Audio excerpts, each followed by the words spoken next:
Our first runner-up is Miss Madison. Demand pick, Miss Racine.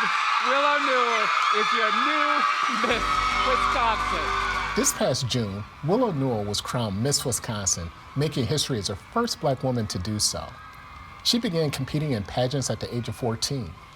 The recent Carthage College graduate competed for the title alongside 29 other contestants from across the state and was recognized as a top vocalist in the competition. In September, the 22-year-old will compete at the Miss America pageant in Orlando, Florida, and Wisconsin will be cheering her on. Willow, welcome to Black Nouveau. Thank you so much for having me. Thank you for coming. So I know art is very important to you. Can you talk about how art helped you in the competition? Yes, so my arts background gave me the confidence I needed to be able to express myself on stage. In my community service initiative, The Art of Belonging strives to bring the arts access to people across our communities, marginalized groups, including elderly populations, the developmentally disabled, and then our youth. So being the first Black woman to win it all, have you ever faced racism competing in pageants, and if so, how have you dealt with it? Absolutely, and this is in all facets of my life. I've grown up in predominantly settings that didn't always represent me, and so it's been an honor to be able to not only be the first person that looks like me in these places, but of course growing through this just by challenging myself on a daily basis, understanding who I am, and then having that support system that supports me every single day and being confident in my own background. That's awesome. So let's talk a little bit about, you have beautiful hair, naturally. Thank you. Have you ever felt like you've been forced to change in order to try to fit in competing in such a white-dominated field? Yes, so growing up, I always thought I had to straighten my own hair just to be beautiful or just to match what I thought a Miss America would look like. And it wasn't until one summer when I realized my hair is beautiful. I really became confident in the way that it's shaped and the way that it looks and the products that worked for me. And so going on the Miss Wisconsin stage and then being able to earn that title wearing my own natural crown gave me this newfound sense of purpose because all of the feedback has been so lovely, and I've encouraged other people to wear their natural hair as well. You've been competing for a long time, since the age of 14. How did you get involved in pageantry so early? I was so excited because I was able to attend the Miss Racine pageant, and my first title ever was Miss Racine's Teen. And so the local director at the time, Deb Morrell, introduced me to everything that the organization was about, from the scholarship to the sisterhood to the networking skills. And I continued to come back because I knew there was no representation of what looked like me on that stage, and I wanted to be that because I have earned so much from this organization. What kind of advice would you give to a young lady looking up to you and saying, I want to do that too? What would you tell her? Be yourself when you're doing it. Don't be ashamed of any part of yourself. Every single part of you is beautiful, and I think it's so important and special when we have women bring their unique experiences to the stage. So whether you're someone who likes the arts, whether you like STEM, whether you're a person who likes sports, we need to see all walks of life. So what's next for you? How do you prepare for the Miss America pageant?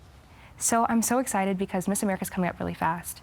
It's preparing for my talent, of course working on my interview skills, and then continuing to make those connections within the Wisconsin community. I've been traveling all over the state so far, meeting so many different people, going to fairs, going to festivals, and then advocating for my community service initiative. Let's talk about your community service initiative. What is that? So it's The Art of Belonging, and it was formerly known as Expression Without Exclusion, but I wanted to focus on how people can feel a sense of belonging from the arts. I remember being 11 years old and then growing up in community theater and feeling such great emotion from the words and the music and musicals. And I wanted to share that feeling with the entire state and hopefully the entire nation. And so I'm sharing that online through working with the Wisconsin Arts Board, and then also just by sharing my own experiences within the arts.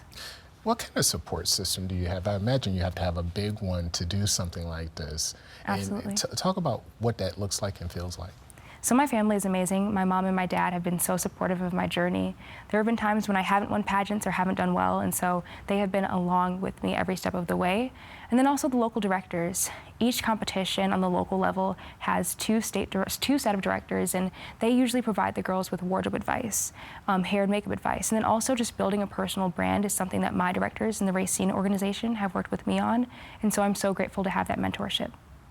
That's very interesting too. Coming from Racine, have you ever seen anything like this before? Like, you know, I know competition comes in all shapes and forms, but what is it like to represent Racine in the state of Wisconsin? It's amazing, especially after competing so many times.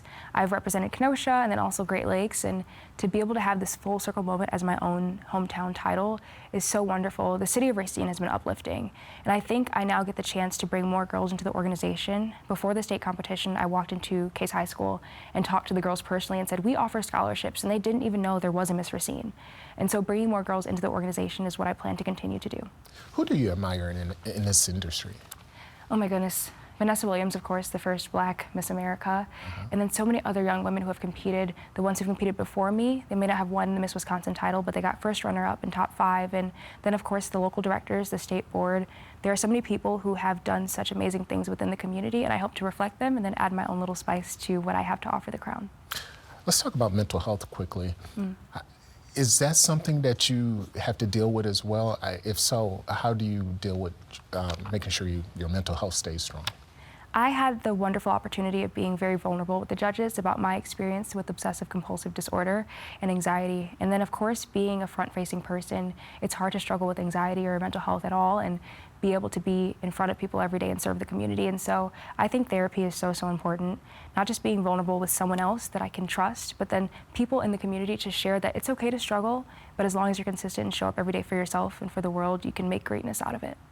But you know how you're a great singer, I understand. What song did you do for the competition? And I'm Telling You from Dreamgirls, and I love that song so much. It's so fun to sing. Okay, awesome.